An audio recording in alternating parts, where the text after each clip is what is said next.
Hey, what's up people, JayDub here. So usually I would start these videos out by talking about the whole Monday Night Massacre thing, but you know what, TNA, in response to getting their asses whipped in the ratings for a whole month, they waved the white flag of surrender. They end up adjusting their time slot and they're not even going head up with Raw for the whole 2 hours. So I figure, what's the whole point in promoting this whole Monday Night Massacre, Monday Night War thing? Like, it's basically irrelevant at this point right now. So yeah, moving on, not even gonna waste much time talking about TNA in this video because I didn't even bother to watch the show. Gonna give this time back to you guys. I'd like to thank each and every one of you for watching the videos, commenting, rating, favoriting, sharing, whatever it is you did that helped us get to the level that we are at right now with almost 3,500 subscribers. I'd sincerely like to thank each and every one of you guys, all of you who clicked the yellow button, even though the button isn't yellow anymore and it's not over there. Like, YouTube totally screwed up my whole trademark thing. Like, I can't even go like that anymore. Like, the button is up there and it's like white blending into the back of the page. But you know what,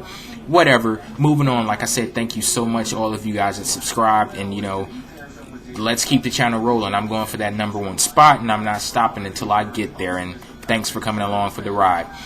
Before I start talking about Monday Night Raw, there was a lot of things that I liked about the show and there were a lot of things that I really hated about the show, and I'm going to talk about that. But before I get into that, couple of shout outs that I have to give. Steve P41N, this guy, he created the whole Monday Night Massacre name and I stole it from him, but he's cool with it, so thanks to you.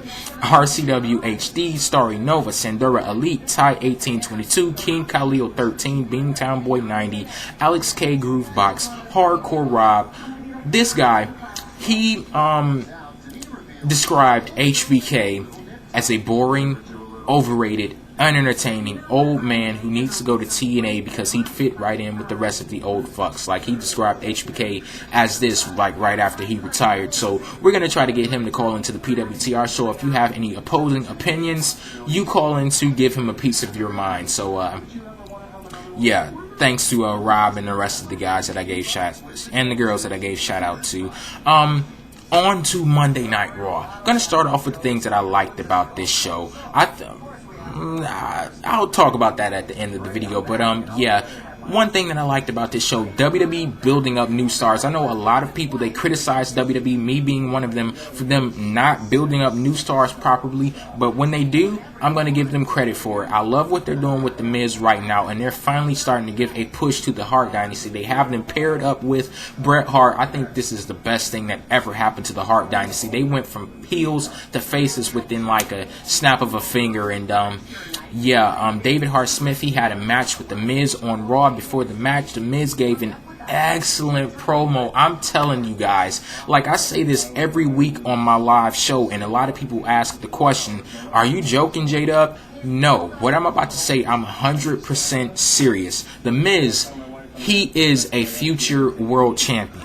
Not only is he a future world champion, the Miz will be one of the faces in WWE. Not only will he be one of the faces of WWE, the Miz, we're seeing right now a legend in the making, and I'm 100% serious when I say this. The Miz, he is great on the mic, one of the best in WWE right now, just great on the mic. And I know a lot of people would criticize him for, you know, he sucks in the ring. He doesn't suck at all in the ring. He's getting better and better each and every week, and as long as he's, you know, convincing from that standpoint, you know, as far as in the ring goes, you know, he has a great future ahead of him as long as he doesn't piss off the wrong people backstage, as long as he keeps his nose clean figuratively and literally.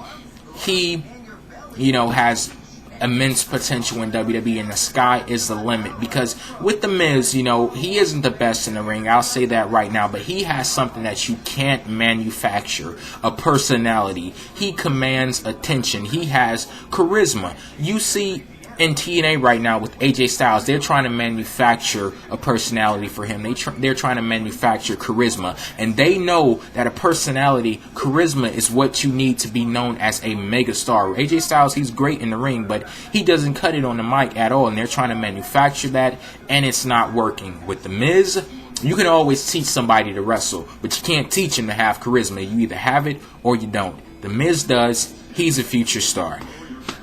Moving on to another thing that I liked about this show, Sheamus. He's improving each and every week on the mic. He never ceases to stop impressing me as far as, after he lost the WWE Championship. Like, he's been just great. We didn't get to see Triple H at all on this show. We actually got to see a match between Sheamus and Kofi Kingston. It was actually a competitive match. I know I was thinking it was going to be a squash match, but it wasn't that at all. It was competitive, and, Sheamus ends up, decimating Kofi Kingston after the match is over with. So, great follow-up to this feud, even though we didn't even get a chance to see Triple H this week. Another thing that I liked about this show, David Otunga. I think David Otunga, with his presence, his personality, he fits well within Monday Night Raw. The only thing that is holding him back right now is his wrestling ability. But I do realize he's really early in his career, so I'm not going to criticize him too much on that because, he's called a rookie on NXT because he's a rookie,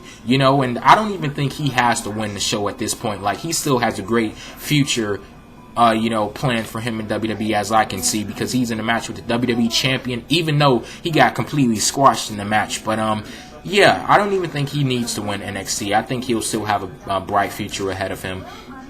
Moving on to the things that I did not like about this show. Speaking of the WWE Champion, John Cena trying out chain wrestling in his match with David Otunga, and he completely failed. And, as much as, people trash the 5 moves of doom, hell, you guys should have been begging for the 5 moves of doom after that sloppy showing that John Cena had. Like, John Cena on offense, it was a sight for sore eyes, like, really, because it made my eyes sore watching it. It was so sloppy. The snap mare, the wrist lock, everything that he did was really sloppy in that match.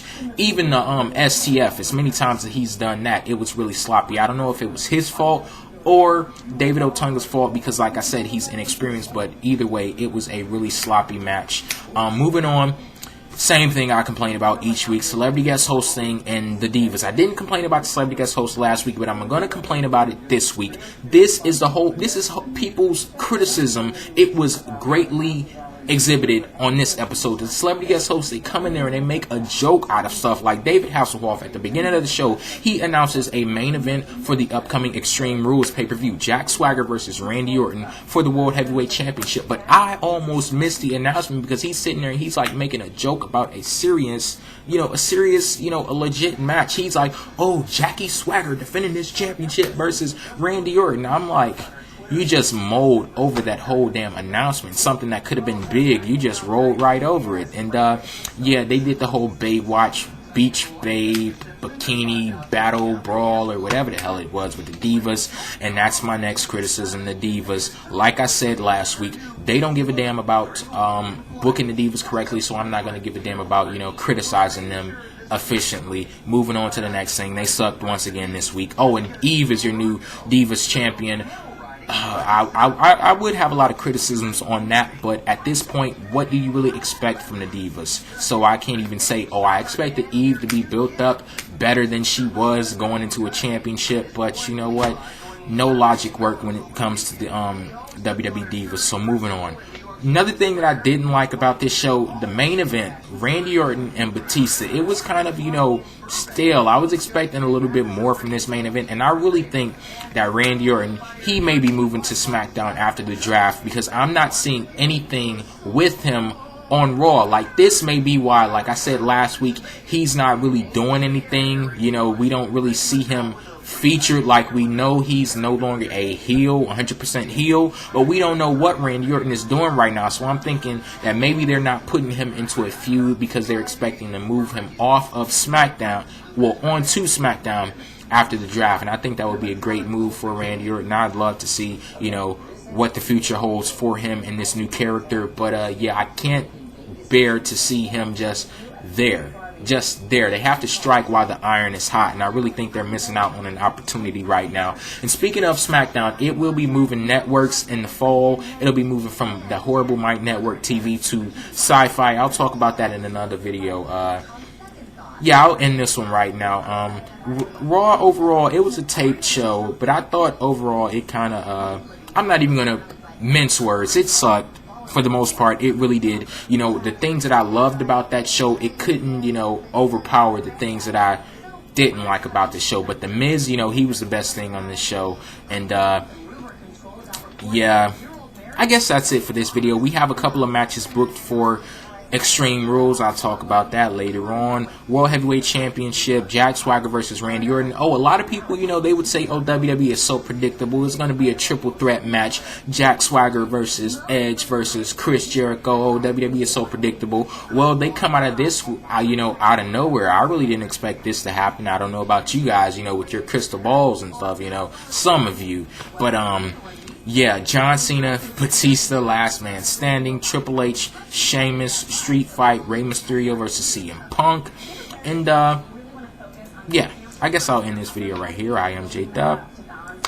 Peace out.